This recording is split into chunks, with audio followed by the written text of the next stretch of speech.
morning, everyone. It is great to see you guys here on the second Sunday of 2025.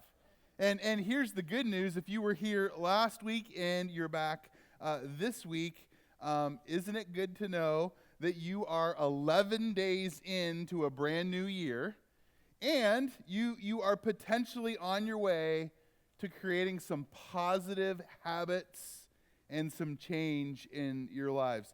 And here's the good news. 2025 for us is all about relationships. We're going to be thinking about relationships in all kinds of different ways. It's kind of our key idea.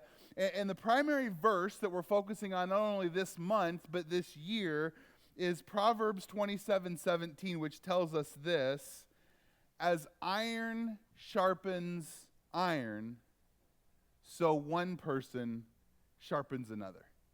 It's such a simple verse, right? But I love it. I mentioned this last week. Wood does not sharpen iron. Plastic doesn't sharpen iron. Those things may actually dull it. But what sharpens iron?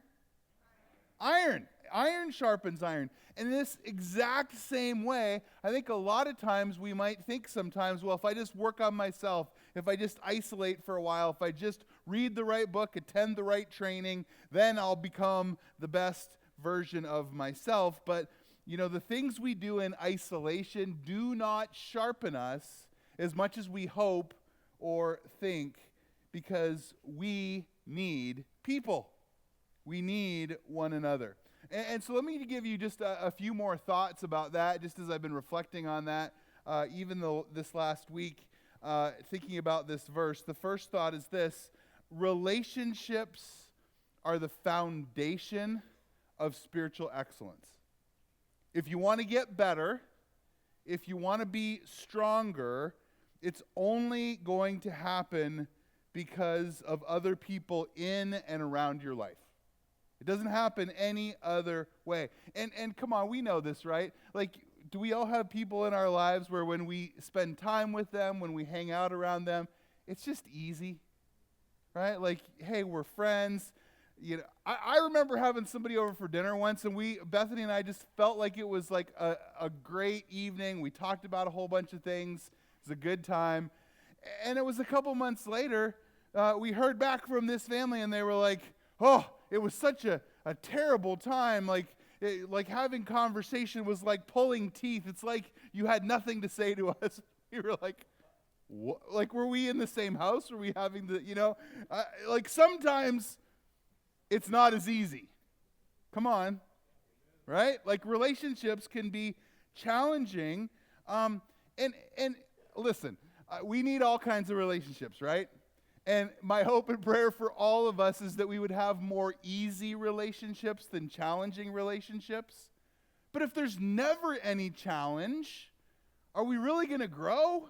Like, we need challenge, right? A good friend of mine said this to me. He said, my best friends are the ones who love me enough that they're willing to call me on my garbage. And he even said, he's like, it's crazy to me how most of us, like, if one of our friends actually does this, says, hey, what's going on here? Are you sure about this? Did you really do that? Like, people are like, oh, how dare you? You know, like, this is like the response of our world now, isn't it? It's how we behave in our culture. And he's like, I just can't imagine that. Like, my best friends are the ones who have the courage and the care and the love to say to me, I'm really concerned about this. You know, I want more for you. I want better for you.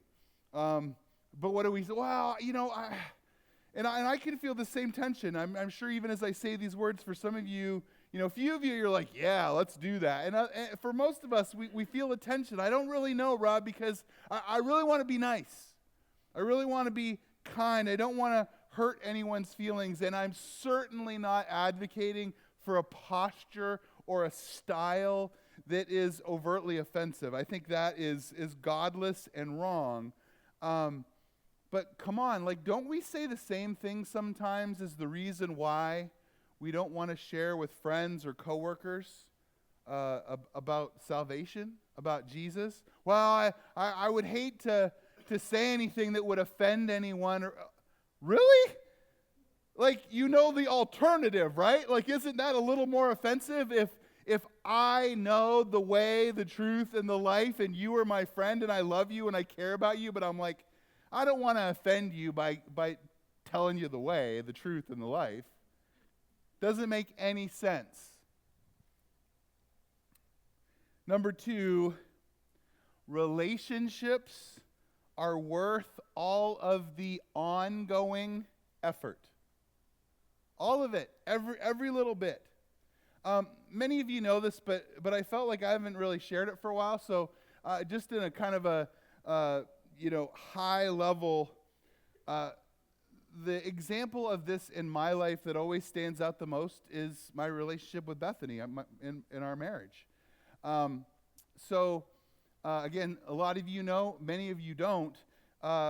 We went through the whole search process to come here. It was actually years before that I learned about this church and just had a unique sort of draw and sense of calling. But it seemed kind of weird, like, oh, that's probably not a thing. And then when the pastoral search I put my name in, went through this whole process. It was pared down to 10, it was pared down to 3, and then the search committee and the church asked me to come and meet the church.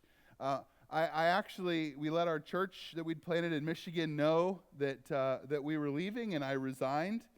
And it was the week before, actually a week to the exact day before, where I said to Bethany, hey, next Friday when we head over to Loudonville to meet everybody, I think we should pull Christopher out of school just so we're over there early enough with plenty of time before like the first meeting and things. And she patted the couch cushion beside her, and she said these words to me, you and Christopher can go, or you can go, but Christopher and I aren't. Huh?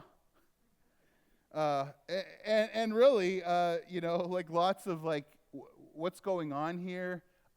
This would have been a great thing for you to tell me before I quit my job, not after. And for us, ministry had always been the thing that we had done and shared, kind of the center of our relationship. And so we kind of had an emergency counseling session the next day. I then called Brian McClellan, who's sitting in the back row, one of our elders for a long time here at New Hope, and he led the search team. And I said, Brian, I'm so sorry, I don't know what to tell you, but we can't come next week. And he was willing to be patient. And I said, if I don't spend this time focusing on my marriage and my family, and so I've got to say no. We were in counseling weekly and then bi-weekly and then monthly for 3 to 4 months. I was financially destitute. And there was like a part of that window of time where I was like, well, we'll just lose everything. And then I can look at my wife and go, told ya. Anybody ever feel like that sometimes where you're just in, and nobody besides me, huh? I know better. And so after a week, for the rest of our time, I sold cars. I was a car salesman. And actually, I know that sounds funny, but I really got to do more just one-on-one incredible life-changing ministry in those 6 months selling cars than a lot of times you get to do as a pastor, because there's all kinds of other work involved. And then when God sort of helped us, and you might go, oh, what was up? What was wrong? And our counselor would often laugh at us. He's like, you guys love Jesus. You've been faithful to one another. We had just made an art form of missing each other. And over 15 years of marriage, we had become great ministry partners, but not necessarily a great couple because of our communication. And those were some of the most stressful weeks and months of my life. I still remember talking to a friend on the phone, and he's like, this is when everybody who's married who says, oh, I love my spouse, it's situations like this where most people are like, it's too much to bear, I've got to walk away. So this is where it matters, right? And I still remember like feeling like so much tension that I kind of expected if I had one more little kind of flake of sand or feather of stress fall on my shoulders, it literally felt like I was going to hear a pop and wind up in a room somewhere. That was my ongoing sensation for a window of time. But hear this. I am thankful every day of my life that Bethany forced us to have those conversations and do the hard work.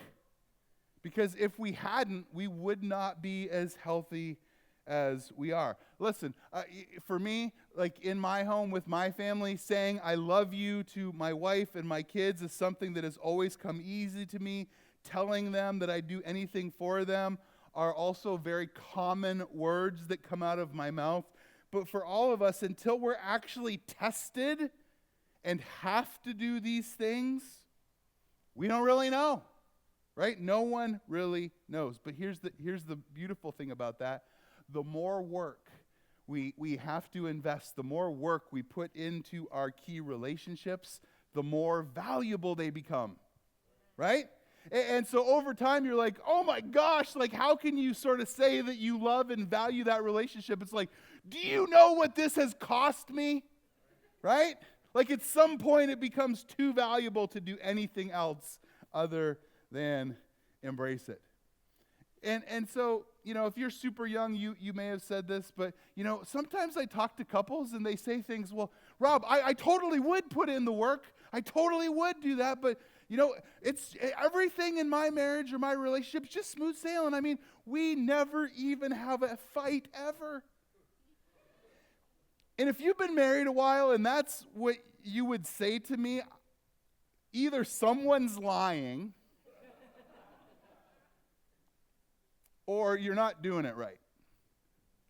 We have people from our church this weekend who are at the Marriage for Life retreat that are happening this month and next month, and that is awesome, right? Like we've got to put in the work. We've got to make the investment. I can't tell you how many people have looked at me and said, I don't know what you're talking about. We never, like everything's always great, and then they're divorced 3 months later. Because at least one of them, usually the guy, because we're the ones who don't catch on, right, are like, I thought everything was fine. All right, enough of that one. Number 3.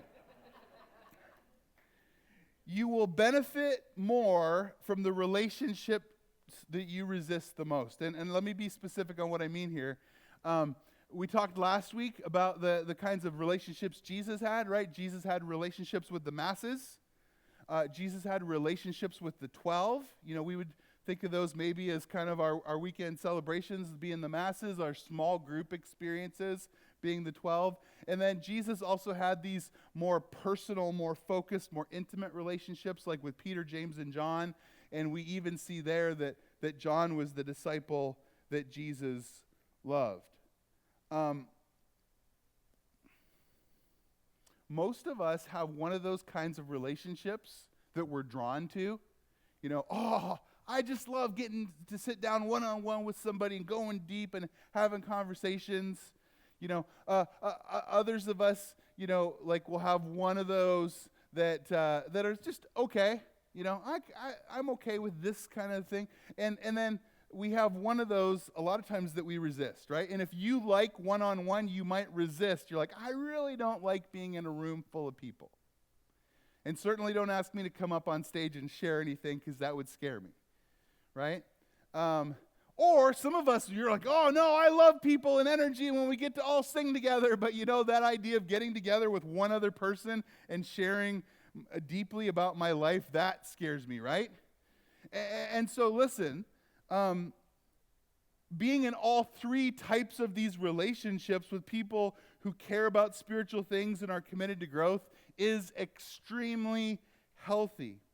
But we'll grow most not only in the smallest one where we go the deepest and share life most, but also if we lean into the type of setting that we're prone to resist the most. If you hate being around lots of people, you should force yourself to be around people because it's probably a deficiency. If you're like, I don't want to tell anyone my business, I'm never going to be in a small group, I'm never going to sit down with just one or two other people, you should do that. Listen, force yourself to do the one that's the most difficult for you. It will pay the most dividends, the most quickly, and then at some point you will see the benefit and appreciate that, and you'll begin to embrace those things too. All the time, I say, hey, you want to be a part of it? Oh, I don't like big things. I don't like being around crowds. I don't like this. I don't like, hey, how about this? Oh, no. I don't want people knowing my business. Right? Like, I hear this all the time. And when we do this, when we allow our personality and our preferences to trump what Jesus himself modeled, we miss out on so much growth and possibility. So today, what I want to talk about, because I told you guys last week we talked about the Forge and showed you all that cool video footage of being up with Zane, that young kid who makes these unbelievable world-class, super expensive knives. And we sort of brought that in to this metaphor, right, of iron sharpening iron, and we've got to do the work, and sometimes life is hard. So as this brand new year gets rolling, is there anyone here, I'm wondering, who would echo this statement? This is what I want to talk about today. Mark, if that happens again, you're in trouble. All right, so anybody, this is a statement you would echo. In 2025, I am hoping to find health and wealth.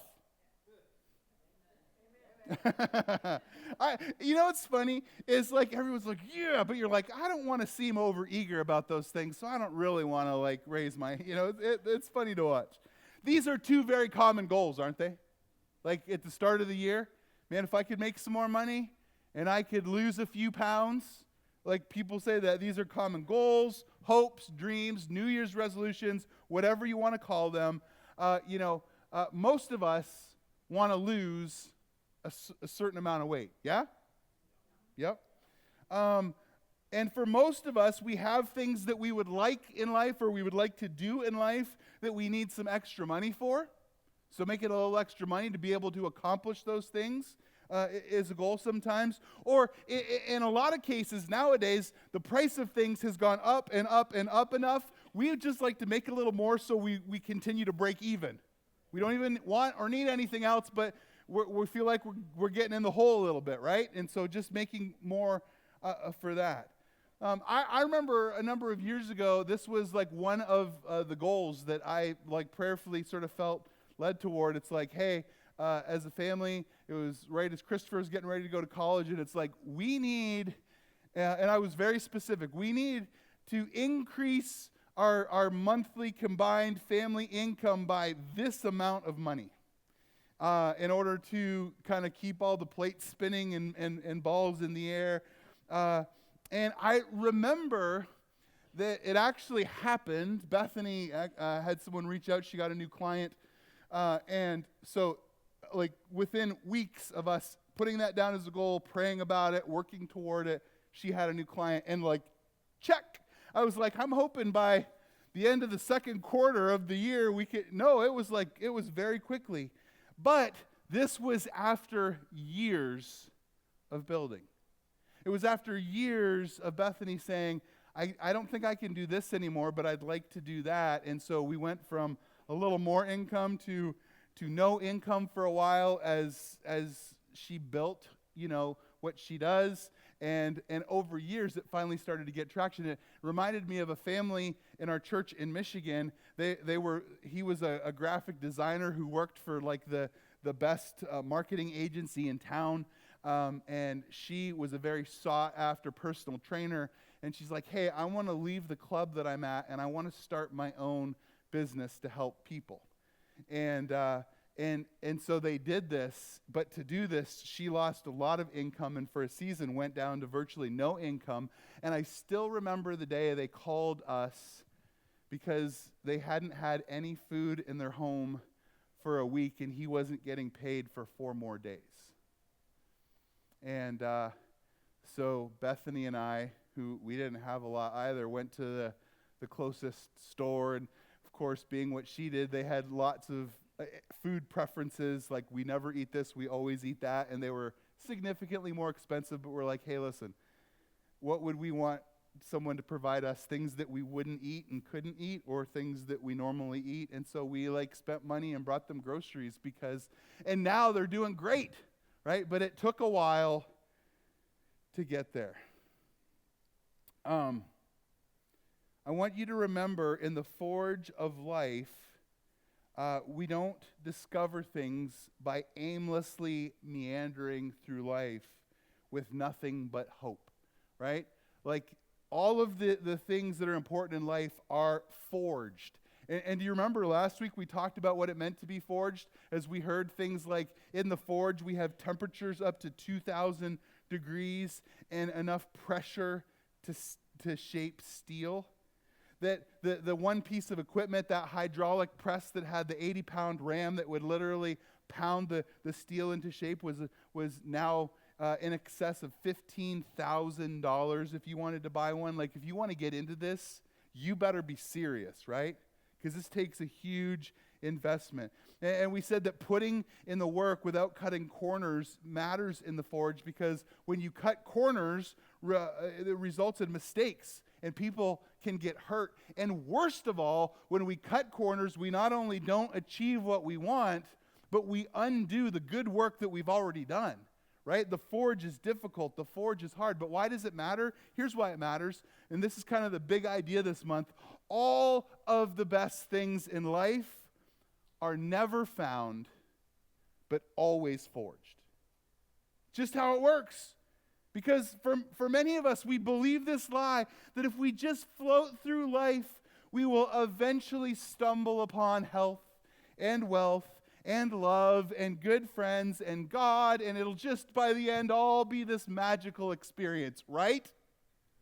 Wrong, right? That's not how it works. Nothing that matters works this way. If you want good things, you got to put the work in. That's how you get it. So the problem with my statement was those first words, right? I am hoping to find. Those are the problem. I'm hoping to find. Listen, hope is not a plan or a strategy. You know this, right? How are you going to get there? I'm just hoping. What? It's like the crude little statement I shared with you last week. I hope in one hand, poop in the other. See which one piles up faster, right? Now, before I get in, I just want to share just a few verses about this thing. What do we do if, maybe our health has been lacking, and health is something we really want to forge in our lives this coming year? Or what if you're like, you know what, I'm not only barely making ends meet, but I'm just going deeper and deeper into the hole. I do need to forge some more wealth in my life this coming year. So we're going to talk about, biblically speaking, what are some things we could do and some postures we could take in order to see those things happen in our lives. But some of you might be wondering, Rob, what gives you the credentials and the credibility to talk about health and wealth? Well, let me say two things. One, Rob isn't going to tell you what Rob has learned or what Rob knows or what Rob thinks about health and wealth. I want to share some biblical principles with us today about these two things, okay? And number two, I have struggled with weight and aspects of my health my entire adult life. So, if you're because here's the deal. If I was one of those people who could eat whatever I want and do whatever I want, and I just was rail thin, since he's not here this weekend, we should throw him under the bus, right? So Jeremy Gessner is the one of the four of us in the office every day. Literally, if you come in and you've brought cookies or, some with lots of sugar, delicious, wonderful snacks. The other three of us are the kinds where we're we might have a little nibble, but we're okay, that's good enough because we're trying not to eat things like that. Where Jeremy walks out, he's like, I'll eat all this. And he does. And the guy never seems to, so if he was standing here talking to you, you might be like, that guy looks a little healthier than that other guy. I want to hear from him. He doesn't understand, right? I have good perspective from every side of this issue. So that's one thing that gives me a little bit of credibility. And my entire family is on a bit of a journey. So let me show you a picture here. This is from this last Wednesday. It's Bethany and Liam and I out at the track. Bethany and Liam have been walking. They've been walking actually for a number of months, which is really cool. I started walking on Wednesday by walking a 5K on the snow-covered track. And then a couple days later, I went and bought a new pair of shoes because I needed something waterproof. Walking 12 laps on a snow-covered track is not a good thing for your health in the middle of winter. Last year, I've talked a lot about this. You guys know this. Last year was a tough year for me with my health. And after I got through all my surgeries, I actually tried and failed and tried and failed and tried and failed numerous times for months to lose the weight that I had gained while sitting in a chair, unable to walk for a number of months. Early last month, I actually hired a buddy of mine who is a ministry guy, but he's currently working as a health coach. And he gave me the friends and family / pastor discount, but it's not cheap. But hear me, don't ever cheap out on yourself or God. It's not worth it, right? Don't do those things. So I didn't wait. I was tempted, but I didn't say, well, you know what? Let's. It's the start of December. It's Bethany's birthday and then Liam's birthday and then it's Christmas and New Year's and just all kinds of opportunities to eat all kinds of inappropriate deliciousness, right? I didn't do that. And that would have been perfectly legitimate. I'm not saying you can't do that. I just know me, right? And if I would have said, well, I'll just wait till January 1st, guess what? For me, that would have been an excuse. Because if it's important and I need to do it, and I should do it, I should start now, right? Because again, well, I'll start later for this reason, and this reason. Well, guess what? When you get to the later, there will always be another list of reasons why you can't or shouldn't start then. And it'll get pushed and pushed and pushed. Today is the final day of a 30-day reset that my coach had me on. I'm down 23 pounds in 30 days. Now, well, how did you do that, Rob? Simply put, my coach tells me what to do. He gives me instructions, and I follow through, no questions asked, and do what he says. Oh, how much more would we accomplish and become if we lived this way with and for Jesus? Jesus tells us what to do, not just the things we like, not just the things we want, not just the things we prefer. Oh, I just love when you tell me that, Jesus. He's like, oh, hey, I want to tell you about this. Oh, I don't want to hear about that. Well, how about this? Well, I don't want to do that, right? We love to pick and choose. What would it look like if Jesus said do this and we did it? How much more would we all be transformed into his likeness? And how much more would our lives impact this world for eternity? So I want to talk about just two small passages on health and wealth. They're both from Proverbs. Now, Proverbs are principles, not promises, but they're effective principles. That is not me. That is some weird noise that we have not been able to diagnose. But a sledgehammer might be in order. So these things are effective principles. They work, but they're not promises. So they're not 100%. So let me give an example. What does the Bible tell us also in Proverbs? It says, train up or raise up a child in the way they should go, and when they are old, they will not depart from it. Now, this is a principle that is effective, that works, that is true. But we also know families who are good families who love Jesus, that instilled Christ-like behavior in their kids, had them in church every week, all those kind of things. And for whatever reason, the child just sort of walked away, and it was really to no fault of the family, right? And so again, principles, effective principles, but not like this is 100% kinds of promises. All right, here's the first one. This is just a verse. Proverbs 10:22 says this: "The blessing of the Lord brings wealth, without painful toil for it." Now, as those words hit your ears, I don't know if this happened for any of you, if you saw this too, but the first time I read those words, my mind immediately jumped back to the Garden of Eden. Remember Adam and Eve walking in the garden daily with God? A place that was perfect and provided for their every need. They didn't have to go, work to get things. This was just sort of this perfect place. And it was the sin and the selfishness of this first couple wanting to be like God, knowing good and evil, that pain and toil became part of our work and labor, right? Remember that? And so we see here, I love this idea that the blessing of God is kind of the source of wealth. And when God blesses and we get it that way, the text tells us that it will be without pain and toil. God's blessing and his goal is to renew and to restore and to reconcile all things to himself. This is what God is up to. This is God's plan. And so here's what I want you to see here.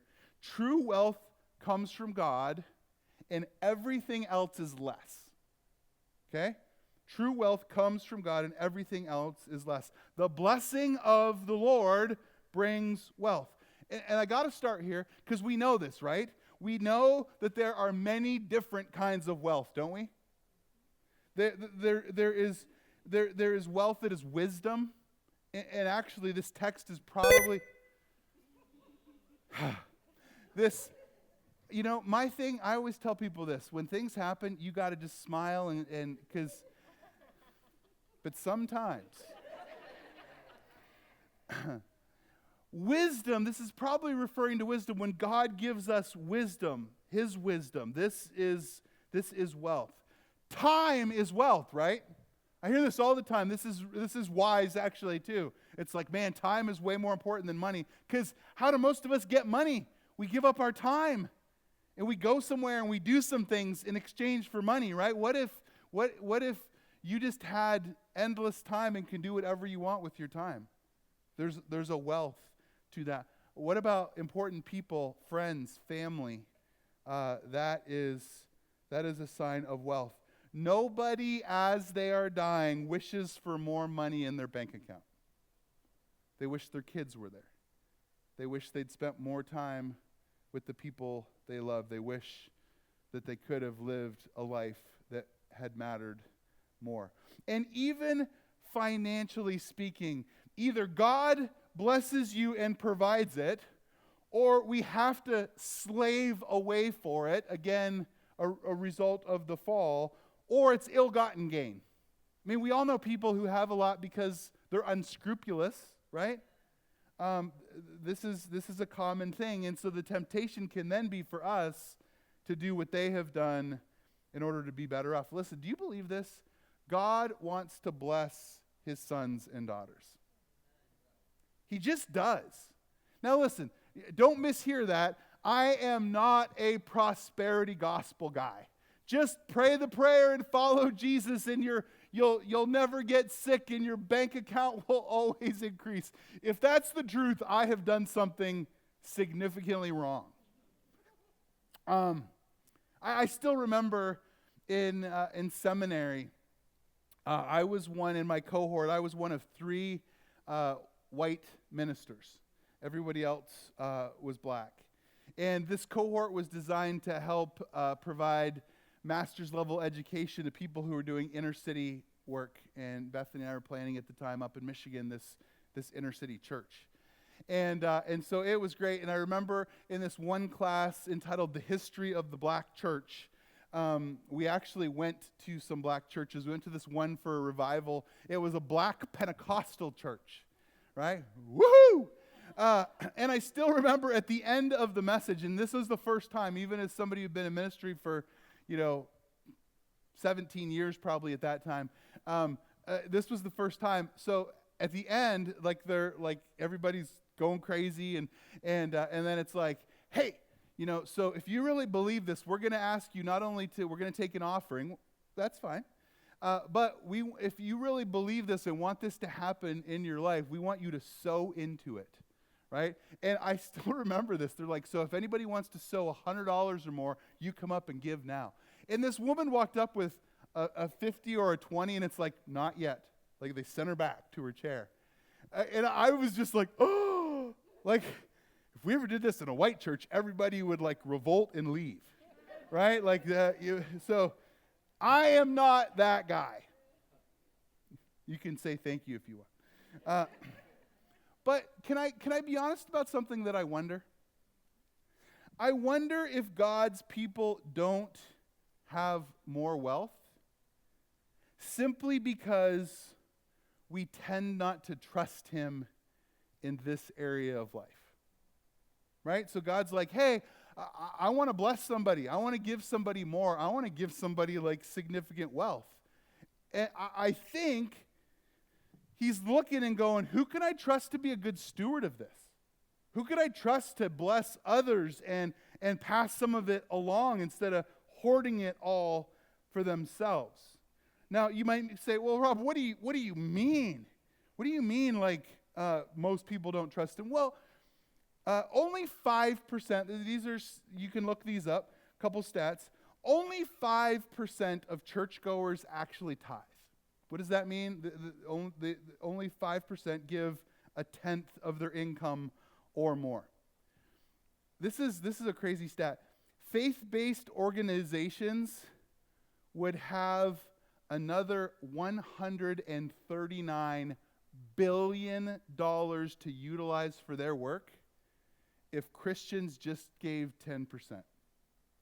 $139 billion. Do you know how many people could be impacted, lives could be changed, people could be helped, hospitals and schools could be built for $139 billion? Some of you were like, we looked at the levy numbers, not that many. But yeah. No, that's a lot of money. And a lot could be done. Now, a word on health. Proverbs chapter 3, verses 7 through 10. I'm going to give you the first couple, 7 and 8, then we'll see 9 and 10 last. So 7 and 8 says this: do not be wise in your own eyes. Fear the Lord and shun evil. This will bring health to your body and nourishment to your bones. Oh, I love that. How many times do we rely on what we know and what we have learned instead of trusting God? How many times have we cut one corner or committed that one sort of small, insignificant, that nobody ever even noticed sin to get ahead, instead of shunning evil and trusting God, knowing that things will ultimately work out better even if we are in the pinch for a minute? All because we knew better. This is what being wise in our own eyes looks like. When we live this way, when we do these kind of things. And listen, when we choose to be wise in our own eyes, it only ever leads to trouble and toil. That is always, we may have some short-term gain, but it always leads to trouble and toil in the end. I still remember when both my parents were in the hospital. We thought Mom was going to die. Within a couple weeks, my dad passed away. When he saw my mom hooked up to tubes and all kinds of things, he had kind of heart trouble anyway, and something happened, and a couple weeks later, he was gone. And I still remember bringing him to the hospital and being there, and he was not very responsive. He wasn't getting oxygen to his brain like he needed to. But I remember he had this little uptick And so he was interacting with us more coherently. And they had some feeding tubes in. And so they were just a little line in his nose. And so they're like, hey, if we give him a swallow test and he passes that, then he can eat food instead of us having to give him nutrition through this tube through his nose into his stomach. And this was like midday on Friday. So like we just need to have the nutrition person come and do the swallow test, and then your dad can start eating actual food. And I'm like, awesome, this is great. So it's a couple hours later, I'm like, hey, when's the person coming in to do the swallow test? Because let's pull this dumb feeding tube that he keeps trying to pull out anyway. Let's get it out, right? And I still remember what they said. They're like, they went home for the weekend, so they'll do the test on Monday. Now, imagine being the 30-year-old child of someone who's going through this. I was livid. Because I know, like in the States, right, like where we live, like I have doctor friends and nurse friends and whatever. Like if you're the swallow test person and there's a patient that needs that on a Friday afternoon, guess what? Even if you're not there, your phone or your pager or whatever's going off, whoever's on call, you're driving in, you're doing the test so this person could enjoy life and eat food, right? And they're like, oh, no. That's not how it works here in Canada, right? Like they will not be back in the building until Monday. And in my impatience and anger, I still remember the kind of head doctor for the whole hospital came and talked to me. And he said, I get it, and I understand, especially where you live, why this might feel weird. But then he showed me, even with all of our advances and with all of our immediacy here, there are many other parts of the world, Canada being one of them, where health and life expectancy is higher than here. Sometimes we're like, I want this now. Doesn't make us healthier. It actually robs us of health. And a little bit of patience and a little bit of waiting and a little bit of trust, a lot of times is not as bad as you and I think that it is. So what is this first part of this passage tell us that says, do not be wise in your own eyes, fear the Lord and shun evil. This will bring health to your body and nourishment to your bones. It means this: fearing God brings the best health. What does that mean? I love that, right? If you do this, if you fear God and shun evil, this will bring health to your body and nourishment to your bones. It's kind of like this. If we live for God, it's like, You ever have one of those moments in life? Like a couple days ago when it was 9 degrees out. You guys remember that day? You walk into a warm house. You get in, if you have a remote start, and you get into your car and it's already warm. And maybe you have this feature, your steering wheel's warm too. Right? You get into, Or in the summertime, it's 90 degrees. You've had to do some work in the yard, and you're just like sweating and dehydrating and all that, right? And you walk into a temperature-controlled, air-conditioned house, and what do? Right? Like, I think when we live for God, when we just sort of follow Him, it takes all the stress off. We're not always anxious about what to do and which step to take, and it kind of creates this, kind of thing in our lives. So to get this kind of health, we all need to show respect for and follow all that God tells us to do. Not some, not the things we want, not most, all of what God says. Now, let me illustrate this differently. I know you have. Have you ever seen a movie or a TV show where somebody is trying to manage a marriage in a secret affair all at the same time? All right, of course you have. Even just seeing that on TV stresses me out. It's not because I'm a pastor or a Christian. It's because in my head I'm like, how are you always going to keep names and stories and everything straight? Like, especially over time, right? Because at some point you're going to like slip up and say, hey, remember when we went here or did that? And they're like, no. And you're like, oh, right? So, just thinking about it, ages me. I could just probably fall over dead because that level of stress. So like, I don't know, engaging in trying to manage the stress of that would just kill me. And listen, are we foolish enough? Are we really foolish enough to believe that the one who knit all of us together doesn't know what's best for our health and well-being? And that if we trust him and follow him and live for him and obey his commands, do you not think that that could add nourishment to our bones and health to our bodies? I think it could. Here's the last one. Proverbs 3, 9 and 10 say this.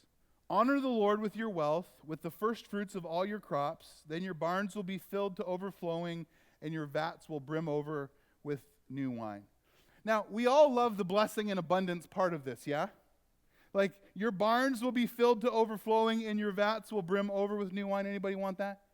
Now, some of you are like, I don't got a barn, Rob. I have no idea what you're talking about. So let me say it how maybe it would be said today for us.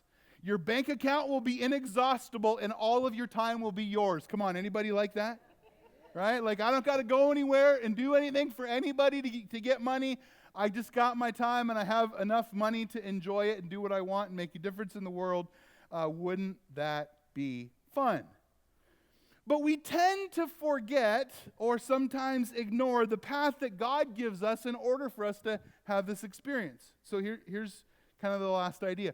If you want to keep what you have and gain more, honor God first. Simple, right? Honor the Lord with your wealth and with the first fruits of all your crops. What does this mean? Right? It's like, again, Rob, I got a garden, but I don't really have crops, right? So what does this mean? What are first fruits? It means this, very simply, whatever comes in, don't take care of all of your necessities first, and then your needs, and even your wants. And if there's any left over, I'll throw God a small bone, because, God's God, and he doesn't really need my stuff anyway. No, it means to give to God first before you do anything else. Give him a tithe, give him a tenth, and do it first. Not last, or if there's anything left over. Now, I love this. I hear this kind of stuff all the time. It's like people tell me, Rob, I've been praying about it, and TV is like my idol. It sucks all of my time. I get home, I turn it on, it's always on, right? So I'm going to fast television. That irks me a little bit. I'm just going to be honest. Can I give you like a pastor confession here? Here's why. Because fasting means to not eat. I'm going to not eat my television, right? Now, that's probably, if you eat your television, that might be worse than watching your television. I don't know. That's kind of a bad thing. Now, you can say I'm going to apply the principles of fasting to other areas of my life that are problematic. I think that's okay. But fasting, do you see what I'm saying? It's like sometimes we're like, well, I'm going to tithe $5. Well, if it's not a tenth, that's not tithing. That's an offering. But what God commands isn't offerings, it's to tithe. So, and we do all this, trusting that 90% with God's blessing and favor is exponentially more than 100% without it. Now listen, this is not a you should give message at all. This is a what does the Bible tell us about health and wealth message. And everywhere we go, if we don't honor God first, it doesn't work. And we aren't blessed in this way. Now, here's the bottom line. You're not just going to find health and wealth in 2025. It doesn't work that way. But if you are looking to forge it, last thing, always look up. This is the trick. Look to God, follow his principles, and do it all in community with others. This is powerful. I want to tell you something. I firmly believe in God math. Rob, what? Have you lost it a little bit? No. Think about this. Think biblically. Think about Jesus taking water and turning it into wine. Think of Jesus multiplying loaves and fishes to feed thousands. It's miracle math. It's God math. And God always, and is able to operate outside of human constraints, right? Yet somehow in our small brains, we all do this. We frequently seem to forget this. And when we pray, we need to focus on God's character and shed this self-imposed limitation of believing that God's abilities resemble our abilities. Because they don't, right? 4 of you, right? Like, come on. God is able to do so much more. Here's the point. We shouldn't put God in a box. If we're not careful, we will start to view him with human restrictions. So instead, and I want you to do this. Let's close our eyes just for a minute. Listen to these words. Try to meditate on how his nature is incomprehensible. Like, we can't even fathom how big he is, how great he is, how incredible he is in all that he's able to do. And remember that he is completely capable of miracles. Maybe one of our thoughts or prayers every day should be, Lord, surprise me. Show up and surprise me with what you're up to, with what you're able to do, with what you want to do in and through my life. And if God is who he says he is, that God can do what he says he can do. Amen? So church, if you want health and wealth, stop looking within yourself for your own wisdom, to be wise in your own eyes, or stop looking all around at what the world has to say, what, this step, that fad diet, this get-rich-quick scheme, and start looking up. Start trusting God, not just with some things, not just with most things, but with everything. And so, church, today, I want to pray for us. But if you're here and, man, this is something, maybe this is just like that time where you're like, yeah, you know what? My health has just been ticking down, and I've been ignoring it. I've not been taking steps in the right direction. And man, maybe not only do I need to, mix in some healthier food and a little bit more movement, but man, maybe living more fully for God would add health to my life and nourishment to my bones.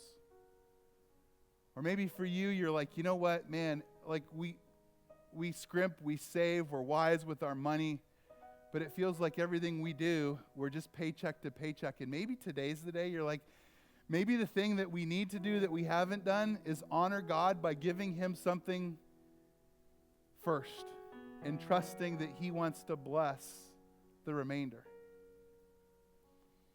So if in any of these things, or maybe it's something different, if you're here and you're just like, okay, God, I'm going to trust you. I'm going to look up. I'm going to decide to have and to exercise faith in an area of my life maybe I haven't ever before. If that's you, would you just tell him in this moment, God, I'm going to do this. I'm going to take this step. I feel your Spirit nudging me, leading me, guiding me in this direction. And I certainly feel like I really need the blessing and the benefit from this action, at least as the Bible says. And so, Lord, today we just simply look up, trusting that what you tell us is best for us will lead to the most blessing, not only for us, because you're not just out to bless us, God, you bless us so that we could be a blessing to others. And so, God, give us a continued willingness to stand in the fire of the forge with the heat and the pressure. These are difficult topics for sure. But God, as we force ourselves even sometimes to take steps of faith and to trust you, I pray that you would quickly show us that living for you, that trusting you, that following your principles for life does lead to health and wealth and blessing in ways we cannot even fathom. So God, just simply help us to look up today, we ask. In Jesus' name, amen.